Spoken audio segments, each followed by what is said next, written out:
Hello, everyone. This is your host, Susan, and today's guest is Raiya Iverson. And so Raiya has a really interesting kind of background, but also what she does now and what she's come into in dealing with, particularly with older people, but with people of all ages and all the different things she does. And I'm going to let her tell us a little bit more about that. Raiya, welcome. Yeah, thank you. Hi. So I am what you call a death doula or an end of life doula. Um, Whatever you're comfortable with. Sometimes people are a little uncomfortable with the word death. Um, I do compassionate service and companionship. Um, through the work of death while people are going through that transition. A lot of it isn't just working with the one that's dying, but a lot of it is their family as well. So it's kind of a well-rounded profession. There's lots of different facets of it that are, interesting and I think necessary. And a lot of people don't know that we exist and we're out there to help. So Yeah, yeah. So do you mostly do it in person or are you, especially after the pandemic, so many people have changed up pieces yeah, of yeah. their work. My experience was mostly in person. I do know that people, they can do it via Zoom. I started this kind of a long time ago, working in a cancer hospital was where I started my experience. Oh, okay. And since the pandemic, I've done more teaching. I offer a course that teaches people how to be end of life doulas. And so that's been a little bit more of the more recent focus for me. Uh-huh. But I still do um, take care of people during that transition. I kind of call myself a life doula because Hmm. I'm trained to take care of birth Oh, um, wow. and I also take on a lot of clients that is just, it's just help that's needed, whatever kind of transition or things that they're going through. I help take care of that. So it's not just death Uh-huh. for me, but Yeah. that is what I teach is specific. So, Mm-hmm. Oh, wow. yeah. That's neat that you get to be on both sides, both ends. Yeah. Yeah. I like it. Yeah. Yeah. Interesting. Yeah. Very interesting. Um, so can you tell us a little bit about, how, well, amongst other things, how people find you, how people know, what sort of education as well are you doing with people so that they even know that somebody like you is out there to help them? Yeah, How do I'll you tell you do what, it's tricky. Because the subject of death is pretty taboo and people it? don't like to talk about it. There is a lovely woman named Deanna Cochran. She kind of got the idea of death doula in, kind of widespread into the US. I think that there are a lot of, you know, people and cultures over in the UK and other countries that they really do take care of their dying. Their communities come together and act as doulas. They just maybe not call themselves doulas. But here in the US, we kind of really fell into a practice of fearing death. And that probably came on, I think, a lot with just when the medical field sort of dominated the culture, they see death as the enemy, and so it's like fight, fight, fight. As Yeah. we don't want to die, we want to save you, but they Yeah. don't. In that process, it kind of dishonored the transition of death, and it made people scared of it, and so people like Deanna Cochran and the rest of us who are trying to teach and educate and be present for that are really trying to change the narrative there to help people understand that, you don't have to do it alone. There are those of us who we're trained, but we also have a passion for people and an understanding of death. And, for myself, it doesn't scare me at all. I've had a lot of practice in it. I think that there is a lot of beauty and healing that can happen in those moments. And I've never had a bad experience with it. Oh, wow. Yeah. Yeah. Yeah. No, no, no. That makes a lot of sense. A lot of sense. Yeah, Yeah. because I think the way the culture is, and then maybe it has something to do with the American culture where you're supposed to be healthy and you're supposed to be, whatever it is, we're going to fight and we're going to make it and we're going to fix it and Yeah. we're going to, right? Yeah. Um, and and as such, you can alienate the people, the Right. family, and because and I get that a lot of people don't want to see their loved ones dying. They Yeah. don't want them to leave them, Right. you know. Yeah. Um, and so there's so much tied up in it. There is. Yeah. Yeah. I think that what I see a lot is I think that there is little understanding that the death that is occurring by the one that's dying, it's part of their journey. Mm-hmm. Um, and people forget that that's part of their journey that needs to be honored. Um, because when we throw things like fear or like resistance into that, it makes that part of their journey harder. Oh yeah. We need to, yeah, sit back. I tell my students that, like we're there to honor their journey. We're not there to hijack their journey. We're not there to make us like their journey. It doesn't belong to us. We need to make sure that we remain kind of separated from that, and whatever they need is what we are there to help provide, Mm-hmm.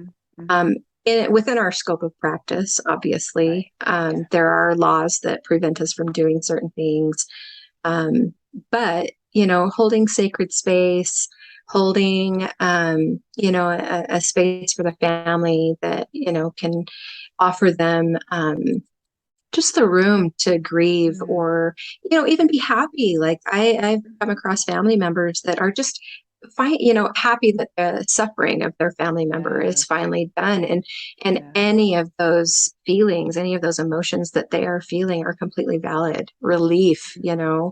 and fear is even also valid. But Mm-hmm. whatever that process is, Yeah. it's definitely a journey that we need to embrace and Yeah. respect. Yeah. Yeah. No, it's very interesting. I know you and I were talking before I turned on the record button. Um, and I think I mentioned that I had gone through this with my mom. Um, and it was so interesting because it was like starting with about the sixth day of her going through this, the medical people kept going, the nurses in hospice, oh yeah, she'll go tonight. She'll go tonight.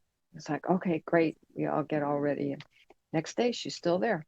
Mm-hmm. And that went on. She finally went on the ninth day. And it was Yeah. like, it's like, come on, mom, let go. It's like Yeah. my brother and I were talking to her. It's like, let go. You've been wanting to do this for decades. Right. Yeah. Yeah. Well, I mean, it kind of really does, it ties into, whatever your belief system is, Yeah. which another thing about a death doula is we want to honor whatever your belief Yeah. system is, right? We don't want Right. to impress on anybody what we Right. think. But my thoughts on that are, when people hold on, it's because there's still something that they're working out, Yeah. that they need to process and come to accept before they can let go and make Mm-hmm. that transition. And so, yeah, so your mom probably just still had some things she was trying to Yeah. figure out, Yeah. and then she got to let go. Yeah. Yeah. Exactly. Exactly. Yeah. I don't know, the thing, interestingly enough, a couple of thoughts came up. I'll tell you about them later. But yeah, that's huh, yeah, very Yeah. interesting. Yeah. Yeah. So I say that too much. Um, yes. Um, so tell us a little bit about how people find you, um, about Yeah. and just kind of the not necessarily the process, but um, Yeah, like I was saying before, it's kind of tricky because people don't yeah, really know about us very, very right, much. yeah, And quite frankly, I'm a healer, I'm an artist. uh-huh, I do not market myself well, I'll be honest. uh-huh, uh-huh, The best thing for me is word of mouth. mm, Um, so makes if sense. people have an experience with a death doula and it's good, it's like spread that like wildfire. Uh-huh, The birth doulas are kind of starting to get a really good um, foundation in the world, that people are uh-huh, starting to see the value there. And yeah, so if people could kind of understand, we do the same thing, just maybe in different ways, the uh-huh, details are a little different, yeah, but we still hold the same space. We uh-huh, still we come in. So as far as people finding me, it's like my website, probably, maybe social yeah, media. Word of uh-huh, mouth is the biggest. Um, but when people do find me, it really is kind of a tailor fit. I don't go in and say, I do this, this, and this. I go in and say, what do you feel like you need? yeah, And have yeah, a conversation. And sometimes they don't even know what they need. Sometimes I've got to pry and ask questions. But I'm uh, sure. yeah, a lot of it is, going in and sitting with the client and helping the family understand the process of what's happening. Um, I had somebody recently where, they just didn't understand the way the breathing changes during death, Oh, and it scared them. And so I had to, have a knowledge of it and help them understand they're not in distress, even though their breathing sounds like it. This yeah, is more distressing to you than it is to yeah, them, yeah, because their body isn't suffering right now. They're you know, right now the body is resting and getting ready. And uh-huh, so try not to get too latched on to what you're hearing because mm, they're mm-hmm, okay. And, just kind of have an understanding of the process of what's happening so that we can efficiently and effectively relay that to somebody. You got to know the language. It helped that I worked in a hospital system for so long. mm, Um, some people might just need help like freezing some meals because they are not good at eating. They forget because of, yes, they're so distracted by what's yeah, happening. yeah, Um, Sometimes it is, helping them figure out a legacy project to honor the dying. uh, Sometimes it's figuring out a legacy project with the dying because they want to honor themselves, right? And yeah, plan their own uh-huh, party. yeah, Um, Sometimes it's going grocery shopping or going for a coffee run. It really just does look different for each person. And a good doula will have a wide range of things that they'll do. I've gotten to a point where in my age and my physical abilities, I've had to uh-huh, start telling people I can't lift anymore. I can't lift bodies. mm, mm, And so, before they hire me, they've got to know that that's just, I can't do that physically mm-hmm, anymore, even though I would love to, and, help yeah, them yeah, reposition or right, change a brief or change the bed, yeah, I can't physically really do that anymore. So yeah, knowing your limitations too is a really important fact as a doula, is just understanding where my abilities end, uh-huh, and being able to honor that and be okay with it. So yeah, yeah, yeah, no, that makes so much sense. Um, and helping the family understand that, not necessarily understanding, besides understanding your limitations, to to think about and understand their own limitations, yeah, yeah, you know, truly. Yep. right? Yeah. Yeah. because there could be a spouse or whatever who may or may not be physically able Yeah. to do some of the things that they would like to do Right. to help Yeah. their loved one. Hmm. Yep, for sure. Yeah, yeah, Absolutely. interesting. Huh. So did you actually have are there doula classes that people can go to, or where do they find a doula, or I mean, all Well, of these kinds of things. I know that a yeah. lot of this, there's probably a lot of people who are like, okay, well, I've heard about it and I've Yeah. known some other people who did it, but Yeah. Well, I teach a class for End of Life Doula. Um, and so I can certainly help with that. Mhm. Um, before COVID, I was a completely in-person class, willing to travel, but I was all in person. And then obviously COVID kind of like shut that down. So Yeah. I frantically tried to figure out, yeah, what I was going to do. Got it, pulled over and worked out so I could do it over Zoom. Hmm. I also kind of tried to put together a module system so people could go at their own pace, but I really feel like there is so much information.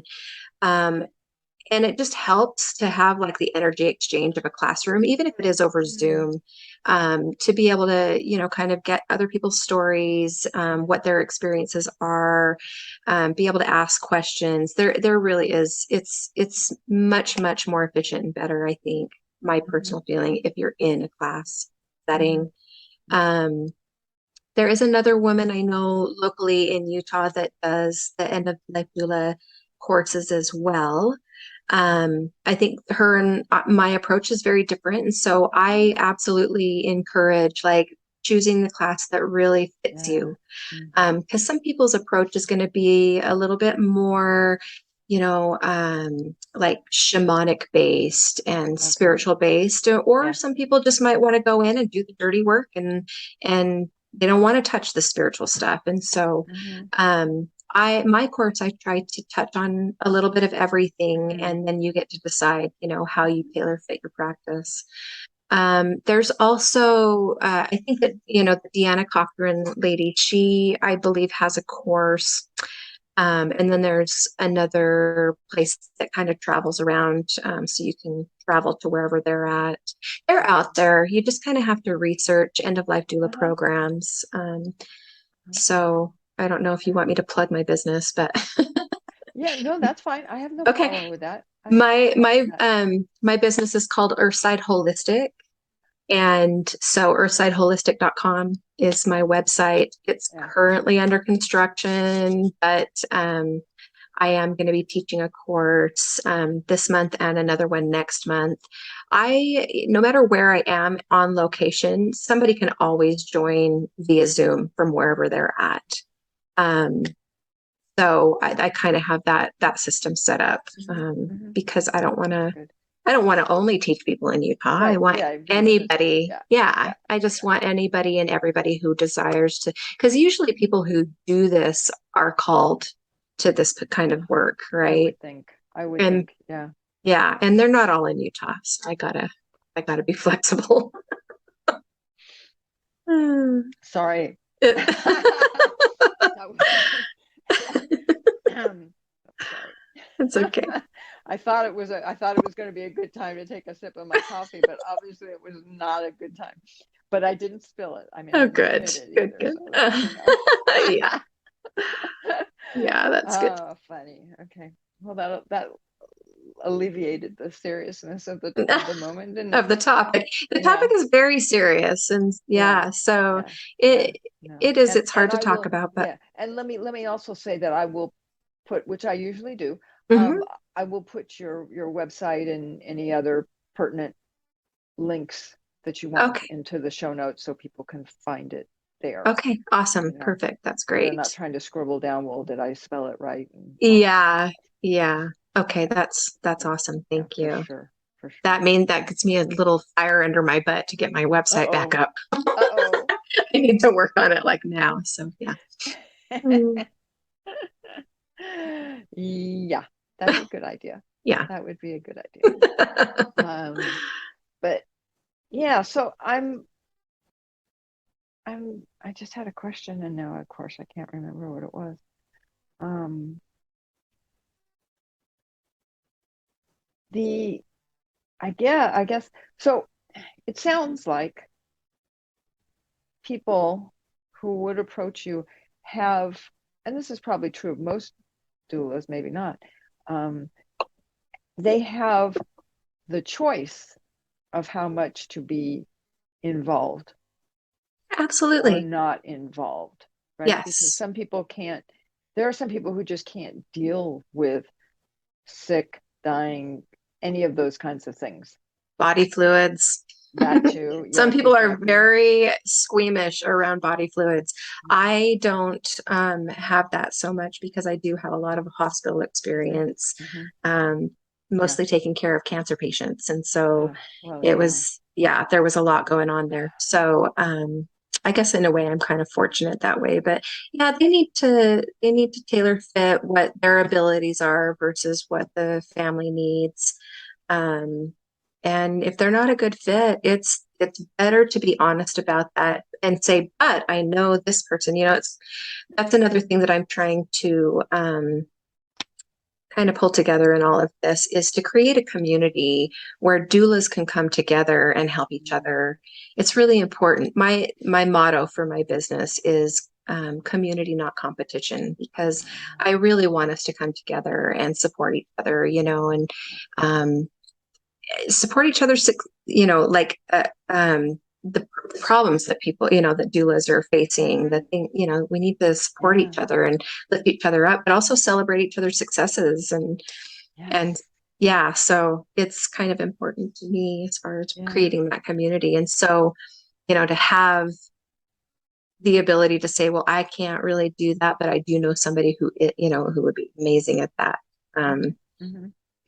yeah, to kind of have that community to dip into is good. Yeah. Yeah. No, absolutely. Absolutely. And I would think as well, um, I just thought of something. Now I can't remember. Um, with other people as well. I mean, the people, the family members Hmm. or friends or whoever it is that's supporting the particular person. Hmm. Um, I don't know if there are any websites that people can join to get that kind of individual support, right, or family support. Even Yeah. on an anonymous kind of basis, where you get a name or whatever, and you don't use your own email or whatever Hmm. it is, right? Because I'm sure a lot Yeah. of people aren't going to want to, sign in with their own Yeah, and possibly. be open and honest with what their feelings are. Yeah. I do know that there are communities. I don't know about like an anonymous website, but I Uh-huh. have a very good, sweet friend of mine who part of her business is opening the conversation about grief. And she has a course that she teaches. It's 6 weeks long, and it's like once a week. And she's a really beautiful, knowledgeable soul. She's also an end of life doula. Um, I met her because she put on a big symposium so I was part of a group up at the main hospital here in Utah called No One Dies Alone, which I think is nationally known. But it's a volunteer basis where you can volunteer with the hospital and go in and sit with somebody who is Uh-huh. supposedly kind of in the last 3 days, is what they assume. Okay. And Okay. that way, if they don't have family around or family at all, or Yeah. you know, they're just not by themselves dying, Yeah. if they don't want to. Um, and and so I was part of that program, and she put this symposium together that was all about death and grief. I mean, we had like hospice nurses and people who had cancer and doctors and, Mm-hmm. just death workers in general, funeral directors, all kinds of people showing up. I happened to get to go because I was part of this No One Dies Alone program. And I met her, and we've been trying to kind of like coordinate getting together and kind of collaborating what we do. But there's people out there that have space, very safe space to have a conversation. Mm. I absolutely believe that she wouldn't require somebody to have, use their real Mm-hmm. one like that. Mm-hmm. Um, there is death cafes all over the US, maybe even, Oh, more abroad, but it's where they get together and they talk about death and their experience with grief and a uh-huh. loved one who died or their fear of death. I've actually Mm. had people take my course just based on the fact that they were trying to face their own mortality and understand what's going to happen when I die, Yeah. and they weren't even sick. They just had these questions and they were like, I just need to take your course just to, understand it better. So, Uh-huh. Uh-huh. um, so yeah, I actually also offer a version of my course that isn't to certify people. It's more for people who are either taking care of family members and they're not looking to do that as a career, or maybe like her, where they're just trying to face their own mortality and Yeah. have questions based around it. So yeah, it's such a very broad topic. You could do so many things with it. And I know that there's a lot of resources out there. I mean, it doesn't even have to be a death doula. Even a social worker can kind of provide service and even more recommendations for different avenues to look into for people. Mm-hmm. They're amazing. So Yeah. Oh no, that makes a lot of sense. yeah, Um, Especially because of the way that the medical industry is this now, right?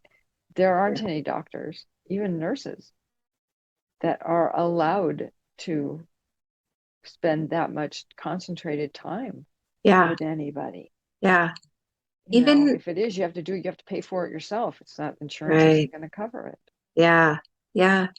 Well, and even hospice, they are amazing, and we 100% support hospice. Mm-hmm.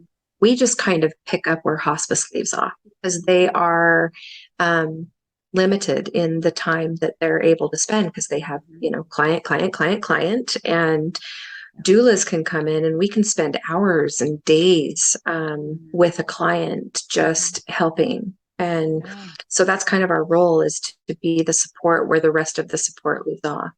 Mm-hmm. Um, Yeah. Yeah. Yeah. Yeah, and it's one of those things where if you haven't been through it with somebody, you have no idea. yeah, You truly. have no idea. Yeah. And it can be really overwhelming. Oh my God, yes. Yes, especially if you're grieving at the same time. Grieving at the same time and you don't know where to find resources to help, and compassion fatigue is a real thing. I didn't learn that term until I was leaving the hospital with chronic migraines, right? That's why I stopped working at the cancer hospital, is because I had such chronic migraines that I thought I had a brain tumor. I couldn't figure it Oh my out. God, yeah. And turns out compassion fatigue was the problem. And so now I teach about that in my course too. And I can go out and teach just on compassion fatigue to groups Uh-huh. of, Yeah. hospital workers, hospice workers, veterinarian Oh my God, yeah. doctors. I mean, Yeah. because when you are in a compassionate role, or even as a caregiver for a Mm-hmm. family member or a Mm-hmm. friend, Yeah. compassion fatigue, it can just take you right out. And yeah, Yeah. it's Yeah. hard. Yeah. And especially as a family member, you may be spending a lot more time with the person Yeah, supporting them, right. I mean, for everything from, cleaning their diapers to whatever, right? Yes. Um, and A, you don't get enough time for yourself Yeah. at all. And B, most of the time you don't get enough time to have to sleep. Yeah. Yeah. And Well, you end up being a complete mess. yeah. And here's another concept that I was reminded of recently, and that is sometimes we have to be caregivers to loved ones that the relationship between you was challenging. you know? And so you're not only dealing with the death and the grief part, but you're also dealing with the challenge that the relationship is or was. And, that comes with a whole slew of mixed feelings. Like, I don't want to be here, but I feel like it's my responsibility. And yeah, sometimes that can be, yeah, an even broader challenge. Oh yeah, yeah. And unfortunately it stays unresolved. Yeah. Oh, it can for sure. Well, It yeah, can be healed. There's some oh, miracles that oh happen, but yeah. yeah, Yeah, no, I agree. I agree. But I think, until that happens, yeah, hopefully if it does happen, right. it's still, it's like that extra bit of pressure and Yeah, everything on it. absolutely. Um, yeah, Absolutely. yeah. It can and I think the big thing, and I think the point that we're trying to get across to everybody today is that unless you've been through it before, you have no idea. Yeah. So And there is help. There is help yes, out there. There's that's people right. that are happy to come in and help Yeah, release some of the load. yeah, yeah, exactly, exactly. And you have to be willing to accept the help, Yeah, absolutely. and you have to be willing to really accept that you don't know. Yeah. Yeah. And go with the flow, because things will, if there's anything constant in this life, it's change. So You think? could definitely change in just a moment's notice. Yes, yes, exactly, exactly. And there's um, so many ways it can happen. Yeah. It's really never the same. Everybody goes in their own way. It Yeah. should be honored, right? Like Yes. the whole Yes. process needs to Yes. be honored, however they need to go, however they did go.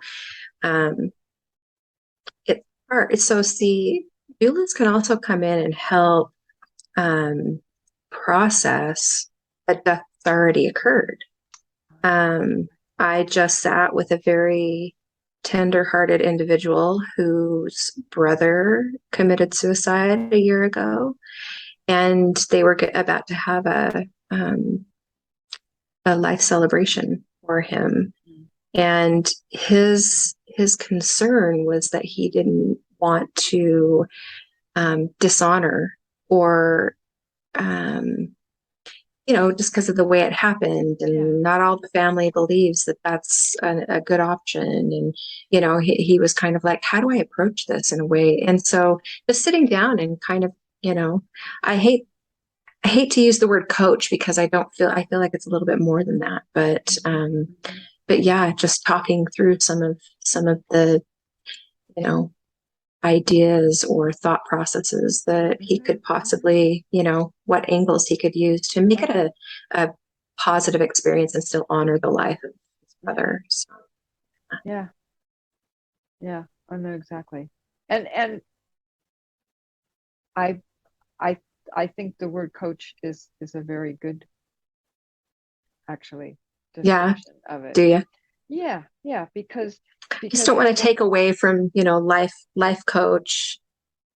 I don't yeah. know. Yeah. It's No. a No. little bit different, profession, and so I just want to make sure that Right. I'm honoring Oh no. their I no. No. I title. understand. I understand. And I'm a coach, so that's why Okay. I'm saying. I think a life coach or any kind of a coach, insight coach, whatever you want. There's so Yeah. many different kinds Yeah. out there.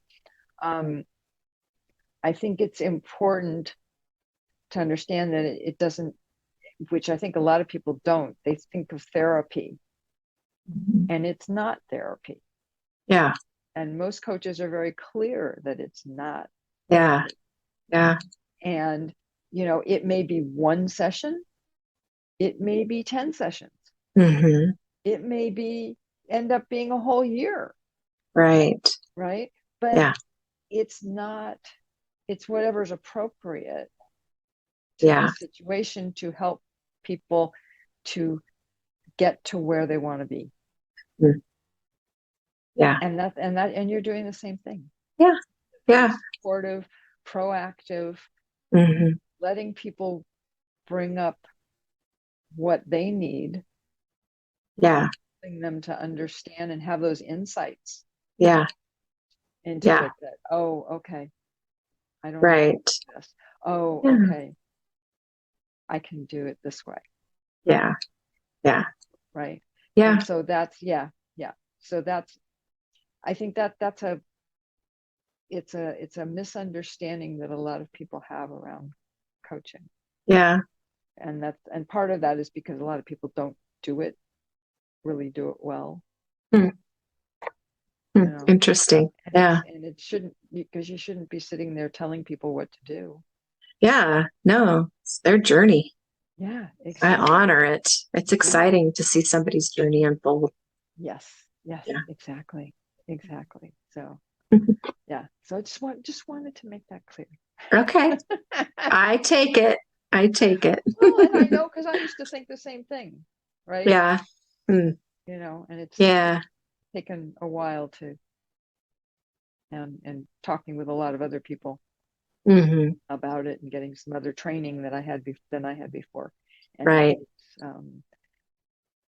and that's the same thing with this whole thing, is that it's out there, and Yeah.